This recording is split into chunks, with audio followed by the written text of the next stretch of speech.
ในระหว่างวันที่2 ถึง 6 มิถุนายน 2025 กรมส่งเสริมเกษตรกรรมและสหกรณ์กระทรวงเกษตรกรรมและป่าไม้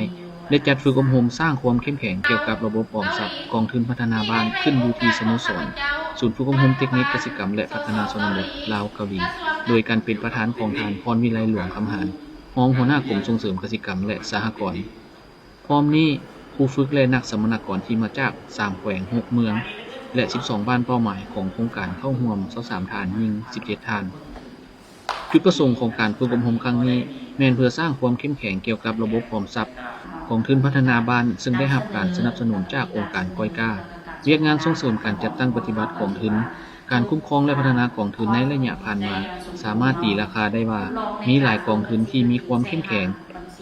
มีทุนเพิ่มขึ้นแต่ก็ยังมีกองทุนที่บ่ประสบผลสำเร็จถึงอย่างใดก็ตามกองทุนของกลุ่มของบ้านการออมทรัพย์ขั้นบ้านแม้นยังมีความจำเป็นและมีความสำคัญหลายต่อการส่งเสริมการผลิตกสิกรรมเพื่อพัฒนาชนบทและลดล้างความทุกข์ยากของประชาชนเทื่อละก้าวแนวใส่เฮ็ดให้แต่ละครอบครัวมีอาชีพที่มั่นคงเพิ่มขีดความสามารถเพิ่มรายรับให้แก่ครอบครัวเทื่อละก้าวและมีความยืนยงตามแนวทางของรัฐบาล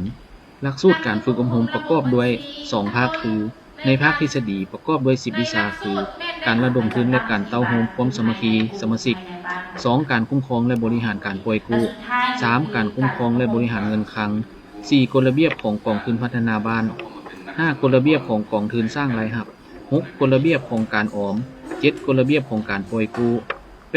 8การบริหารจัดการและเทคนิคการปันผล9ระบบบัญชี10การรายงานการเงินและแบ่งสำนักงานออกเป็น2กลุ่มย่อยคือร่วมกันค้นคว้าปรึกษาหารือและแลกเปลี่ยนบทเรียนและนำไปแก้ไขให้เกิดประโยชน์สูงเพื่อเป็นการยั่งยืนผลสำเร็จการฝึกอบรมครั้งนี้คณะจัดตั้งพิธีก็ได้ประเมินผลพร้อมทางมอบของขวัญให้แก่กลุ่มดีเด่น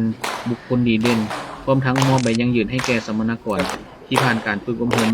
เป็นเกียรติมอบโดยท่านพรวิไลหลวงคำหารรองหัวหน้ากรมส่งเสริมเกษตรกรรมและสหกรณ์ในตอนท้ายท่านประธานยังมีคำเห็น